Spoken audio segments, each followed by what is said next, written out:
une leçon, oui, austère, presque incompréhensible pour notre faible foi. Voici en effet Jean dans sa prison. Il y est parce qu'il a été le témoin de la vérité. Il a annoncé le Christ.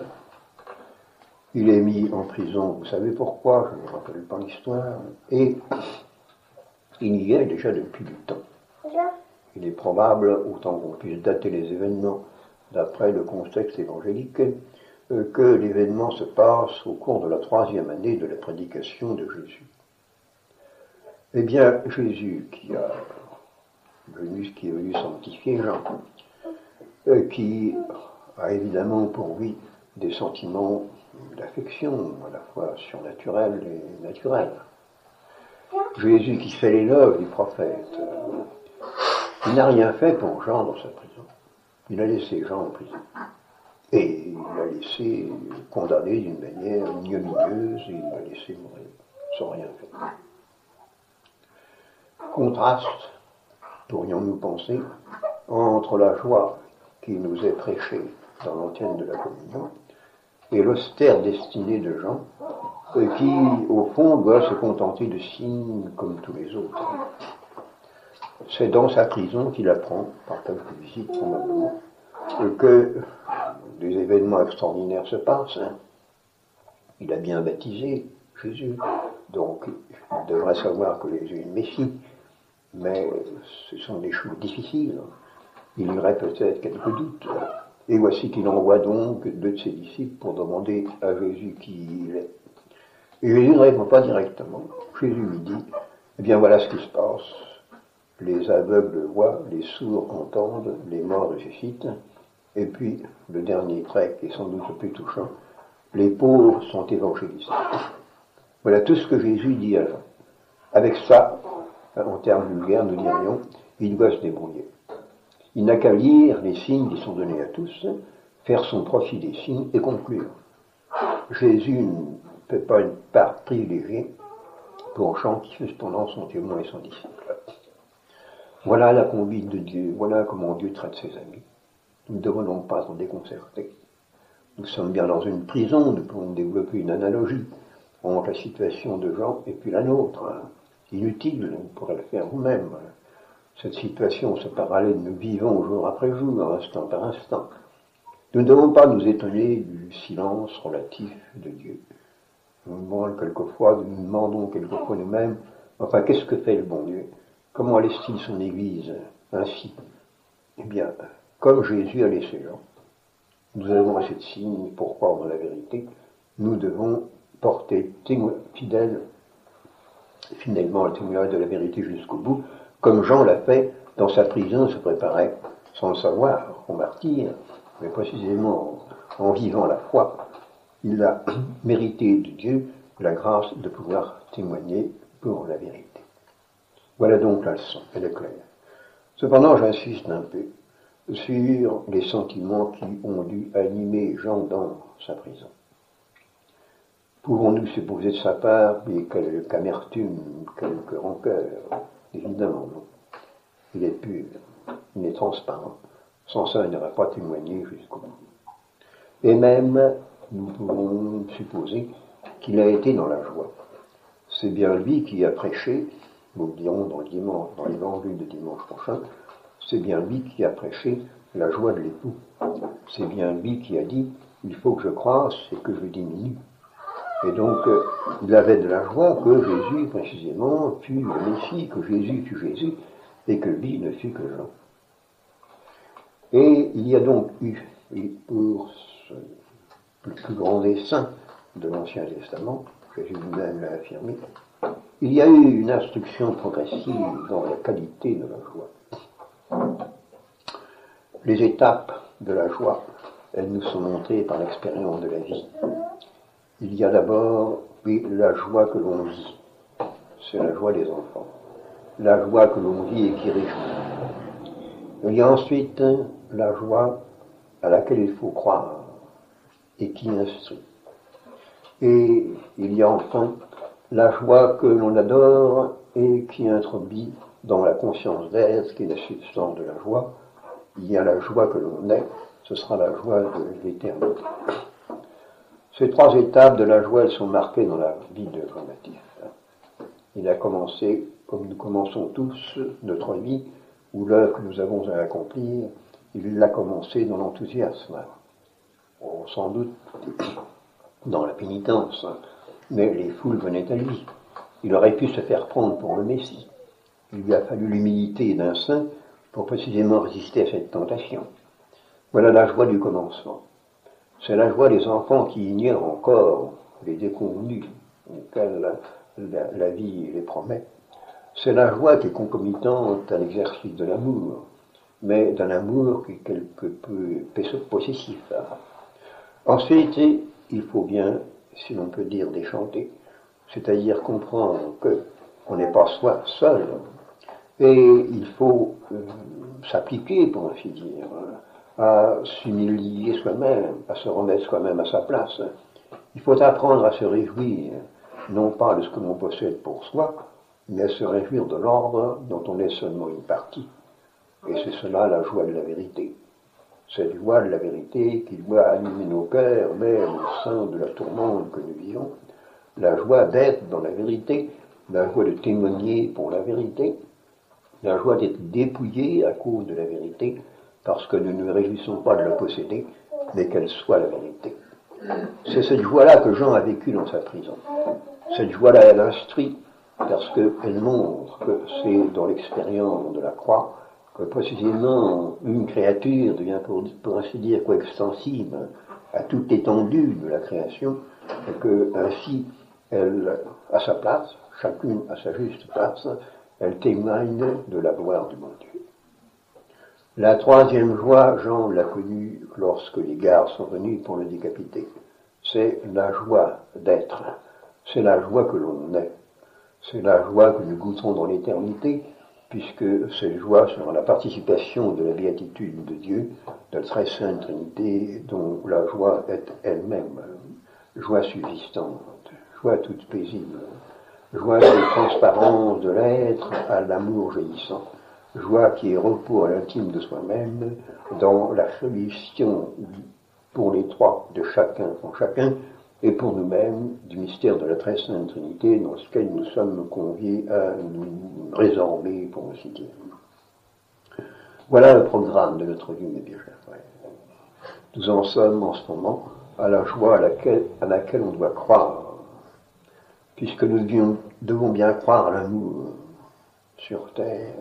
On a l'amour que si on y croit. Je ne dis pas que cette croyance soit illusion, mais l'amour étant précisément un mystère, nous n'y accédons que nous y croyons. Et donc il est normal, puisque la joie naît en même temps que l'amour, que devant croire à l'amour, devient également croire à la joie. Devons-nous dire ces choses, chacun à soi-même.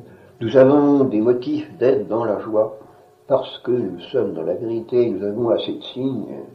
Contentons-nous des signes que le bon Dieu nous donne. Vous me direz qu'il y en a beaucoup de contraires, c'est vrai, mais il y en a aussi quelques-uns qui sont favorables, et le premier c'est que nous durions, que nous puissions durer, que nous puissions encore prier, que la foi soit toujours vivante dans nos cœurs. Voilà le signe que le bon Dieu nous donne. Eh bien, à cela, nous devons reconnaître que précisément, Dieu est Dieu, que Dieu est provident pour nous, que nous sommes dans la vérité. Nous sommes dans la vérité parce que nous durons dans la vérité envers et contre tout, contre l'épreuve qui devrait nous écraser. Telle fut donc la seconde phase de joie de sa prison, et ainsi il s'est préparé sans savoir à la troisième, ce sera aussi notre sort. Nous ne savons pas comment nous finirons, comment aboutira cette aventure de l'Église dans laquelle nous sommes engagés. Ce que nous savons, c'est que Dieu ne nous manquera pas, et qu'avec une sérénité toujours égale, et dans la transparence de notre cœur d'enfant, qui a été saisi par la lumière de Dieu afin de témoigner pour elle, nous rendons l'ultime témoignage avec une aisance que nous ignorons maintenant, dont nous n'aurions pas la grâce maintenant, mais à chaque instant suffit sa peine et suffit sa grâce. Ressouvenons-nous donc du conseil que porte en elle le texte que nous dirons tout à l'heure. Stein excelso, disent dit matin. Pour comprendre la vraie joie, il faut se tenir sur la hauteur. Pour comprendre la vraie joie, il est nécessaire d'y croire. Ne soyons pas trop gourmands, cherchons pas trop la joie dont on jouit et qui réjouit. Le bon Dieu, dans sa miséricorde, nous redonne l'expérience et l'élan de cette joie en la voyant dans les enfants. Et pour vous qui avez des enfants, qui veillez sur les enfants, c'est bien un réconfort de reprendre contact avec cette nature de la joie qui est jaillissement. Mais cependant, vous êtes là auprès de ces enfants pour les éduquer et pour leur apprendre que le bon Dieu nous apprend à tous en ce moment. Il y a une joie à laquelle il faut croire en même temps qu'à l'amour. C'est seulement si nous demeurons sur les hauteurs de la foi, c'est-à-dire en regardant avec l'œil de Dieu, du haut du ciel, et seulement si nous regardons de cette façon, que nous pourrons voir, considérer, apprécier, goûter, recevoir le réconfort de la joie qui nous vient du Seigneur notre Dieu. Amen. Dans Jean 23, je crois. Enfin, dans la mesure du possible, étant donné que nous conservons la tradition, il convient de s'y conformer, sinon je n'ai abstinence. L'abstinence et l'abstinence, bien, le jeûne comporte une collation légère le matin et le soir. Ne m'aimez pas tous. Ni le solliciticitis. Ne soyez pas en sollicitude, mais que vos besoins soient connus de Dieu et que la paix de Dieu qui surpasse tout sentiment garde vos cœurs et vos intelligences. Les temps que nous vivons nous font de cette recommandation un conseil particulièrement opportun. Et pour comprendre la nature de la sollicitude qui y est condamnée, nous devons d'abord nous reporter à ce que signifie ce mot dans l'Évangile, dans la pensée de saint Paul. La sollicitude, c'est le souci des choses qui peuvent être tirées au sort. Voilà l'étymologie. Les choses qui peuvent échouer, les choses qui sont objets d'un sort. Et donc, cela représente en fait pour nous tout ce qui tient à la contingence de la vie, ses formes multiples. Et donc, il nous est commandé de ne pas être en sollicitude de cette façon. Nous voyons cependant que les mères ou les épouses sont en sollicitude pour ceux qu'elles aiment, et elles font bien. Il y a donc d'emblée, nous voyons, deux formes de la sollicitude. C'est qu'en effet, l'action humaine comporte deux éléments essentiels, la forme et la fin. Et pour qu'un acte soit bon, il faut que la forme et la fin en soient bonnes. Par exemple, si pour prendre le pouvoir, vous assassinez quelqu'un, la fin peut être bonne, et elle le serait probablement dans les circonstances que nous vivons. Mais le moyen est mauvais, la forme est mauvaise. Si vous donnez un pour, l'acte peut être bon, la forme elle est bonne. Mais si vous le faites pour être vu, ou pour vous complaire dans votre action, pour la satisfaction que vous en tirez, et non pas pour l'amour de Dieu, l'acte est bon par la forme, mais il est mauvais par la fin. Et donc il est mauvais. Il faut donc, pour qu'une chose soit bonne, que la fin, le but que l'on poursuit soit bonne, et que la forme de l'action soit bonne également. C'est difficile donc de faire un acte bon. Nous ne devons pas nous décourager parce que la grâce du bon Dieu est avec nous. Eh bien, la sollicitude, qui est une préoccupation relative aux choses contingentes, elle peut être bonne ou mauvaise. De soi, elle n'est ni bonne ni mauvaise. Mais tout dépend de la fin à laquelle on ordonne la sollicitude. Si la sollicitude, en définitive, concerne l'amour propre, l'amour de soi, parce qu'on est inquiet de ce qu'on mangera demain, c'est la sollicitude est mauvaise, c'est celle que Jésus condamne par la parabole des vices des champs. Si on s'inquiète pour ce qui peut nous arriver demain à cause du malheur des temps, à cause de la haine dont nous sommes l'objet. Également, la sollicitude est mauvaise. Tandis que si une mère mue par l'amour maternel se penche sur son enfant, la sollicitude est bonne. C'est la fin, là, qui rend bonne la sollicitude, qui le soit est neutre. Tandis que dans l'autre cas, L'amour de soi, l'amour propre, vicie, rend mauvaise la sollicitude qui est ordonnée en définitive à l'amour de soi. Bien saint Paul est catégorique, il ne faut pas être en état de sollicitude. Et nous pouvons le comprendre, étant donné le temps liturgique que nous vivons, en nous reportant à des cas essentiels, des cas majeurs, qui illustrent bien le conseil que donne saint Paul. Lorsque la Sainte Vierge a été visitée par l'ange, elle fait bien preuve d'une certaine sollicitude, d'une certaine inquiétude. Comment cela pourra-t-il se faire? Et l'ange la rassure. Virtus altissimi obrabit tibi. La vertu du Théo viendra en toi. Lorsque Jésus est resté au temple, la Sainte Vierge également est en sollicitude. Et lorsqu'elle retrouve Jésus au temple, Jésus lui dit « Pourquoi me cherchez-vous? Vous ne savez pas que je dois aux affaires de mon Père. » Étant donné que la Sainte Vierge n'a commis aucun péché, pas même véniel, nous ne pouvons pas supposer qu'en ces circonstances elle est péchée. Mais cependant, Jésus l'invite à monter plus haut, à le chercher là où il doit l'être, plus encore que sur la terre. Donc elle n'a pas été exempte des tentations qui nous assaillent. Et nous pouvons penser que si le bon Dieu et elle-même ont voulu qu'il en fût ainsi, c'est pour qu'elle puisse comprendre l'état de ceux qui s'inquiètent trop pour leurs proches. La sollicitude de la Sainte Vierge de soi était bonne. Ce trésor qui lui a été confié, elle devait le veiller. Elle est toute inquiète donc de l'avoir perdu. Eh bien, malgré ça, elle n'aurait pas eu. Peut-être aurait-elle mieux fait en étant moins inquiète. Faudra faisant ce qu'elle a fait, mais en supprimant de son cœur la sollicitude qui frôlait évidemment l'imperfection. Et enfin, quand la Sainte Vierge est au pied de la croix et qu'elle assiste à la mort de Jésus, est-ce qu'elle s'inquiète? Je crois que là, elle a compris. Ni solliciticis, le conseil là est austère, elle ne va pas s'inquiéter pour la fin terrestre de Jésus, mais au contraire se soumettre à la volonté divine. Et nous pouvons, puisque l'évangile de ce jour et celui de dimanche dernier nous ont parlé de Saint Jean-Baptiste, nous représenter également l'état de Saint Jean-Baptiste dans sa prison. Dans l'évangile que nous venons de lire, il rend témoignage de lui-même. Il dit qu'il n'est pas le Christ. Il dit qu'il n'est pas Élie, parce que les pharisiens pouvaient le supposer, étant donné la mission qu'il accomplissait. Et le grand prophète, Élie, on pouvait penser qu'Élie, qui devait revenir sur terre, était revenu en Jean-Baptiste, puisqu'il y a en l'un et en l'autre un charisme prophétique évident. Et enfin, il n'est pas le prophète. En deux mots, je vous l'explique. Cela veut dire au fond qu'il n'est pas le Christ. C'est la même chose. Parce que Moïse avait promis au peuple élu qu'il y aurait toujours des prophètes pour commenter les événements, pour annoncer les événements qui devaient se passer, qui vont être visibles pour le peuple élu.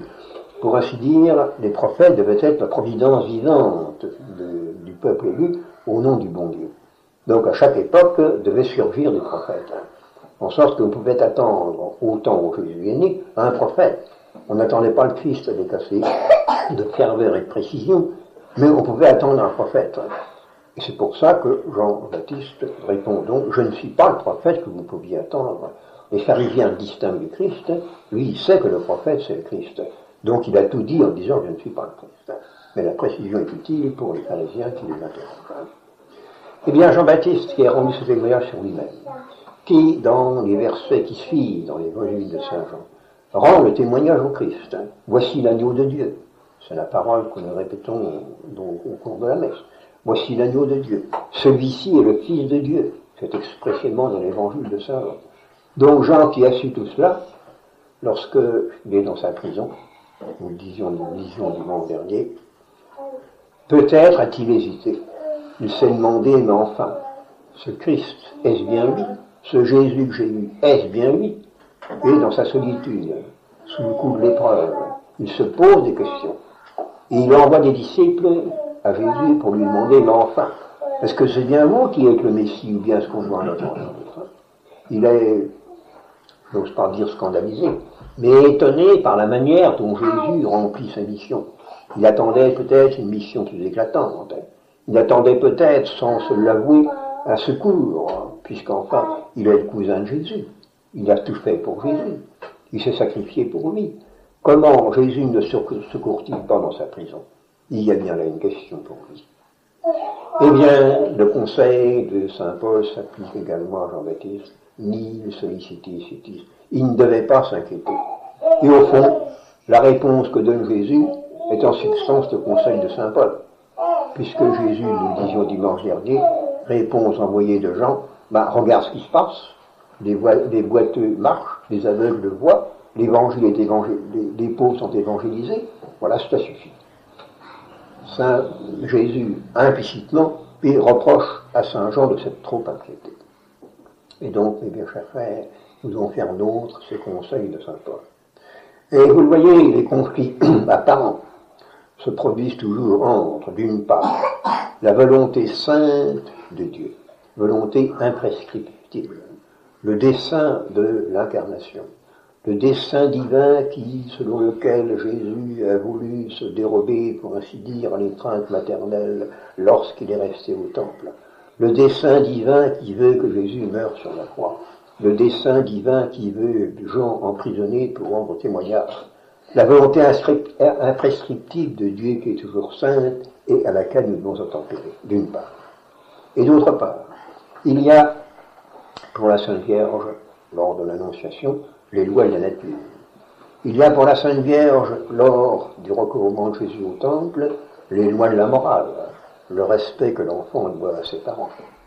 Il y a pour la Sainte Vierge, au pied de la croix, les lois de la nature qui se révoltent contre le drame, mais contre la malice des méchants. Eh bien, nous sommes en but avec ces trois mêmes choses, et la volonté sainte de Dieu, elle peut s'opposer apparemment pour nous, soit aux lois de la nature, soit aux lois de la morale, soit à la malice des méchants, et toujours nous redire le même conseil de saint Paul, nil solliciti sitis. Ne pas nous inquiéter, ne pas entrer en sollicitude. Dieu sait que nous avons besoin de telle ou telle chose, il nous les donnera en temps opportun. Nous devons rester dans la paix, dans la profondeur de la paix de Dieu. Le conseil est peut-être difficile à suivre, mais Dieu ne demande rien d'impossible. Il donne la grâce pour hausser nos cœurs à la hauteur de ses propres desseins. Demandons-lui donc ensemble de rester fidèles à la consigne que donne saint Paul et de poursuivre la route. Car, aux événements dans lesquels nous voyons l'opposition entre la volonté sainte de Dieu et puis la contingence qui paraît contrevenir, celle des lois de la nature, celle des lois de la morale, celle de la malice des méchants, il s'ajoute pour nous maintenant de désastres de l'Église, l'état de l'Église, qui pour ainsi dire récapitule ces choses.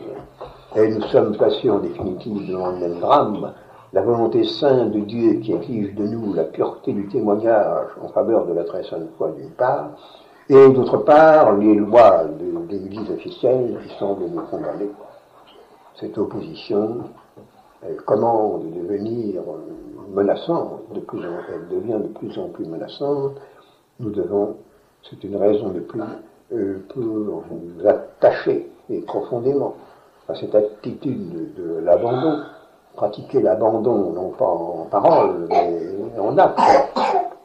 Si la Sainte Vierge avait mieux discerné dans son cœur, lorsque Jésus a disparu au temple, la profondeur de la mission qui lui incombait, elle eût été sans doute moins inquiète. Il faut que je sois aux affaires de mon Père. Voilà la réponse de Jésus, qui aurait dû suffire à apaiser le trouble de la Sainte Vierge avant qu'elle n'eût retrouvé son enfant. Et ainsi, pour chacun de nous, dans les différentes circonstances de la vie, il faut que nous soyons parfaitement souples, compréhensifs de la lumière intérieure qui nous est donnée, afin de ne pas nous inquiéter d'une manière mauvaise, afin que la sollicitude qui est humainement normale, nous la dominions dans la profondeur de l'abandon et de la paix du bon Dieu. Demandons-le ensemble à Jésus qui revient parmi nous, par l'intercession de sa mère qui nous a donné pour mère, par l'intercession de Jean-Baptiste, son prophète, et prions les uns pour les autres pour en ces temps difficiles, nous triomphions d'abord du combat par la paix de Dieu qui veut régner dans nos intelligences et dans nos cœurs. Et en lançant d'abord dans nos cœurs, parce que c'est le trouble dans le cœur, c'est l'altération de l'amour de Dieu par l'amour propre qui fait basculer, pour ainsi dire, la sollicitude bonne en sollicitude mauvaise. Que Jésus, donc l'auteur de la foi, et Marie, celle qui a cru, nous conserve dans la pureté de l'amour et du témoignage. Amen.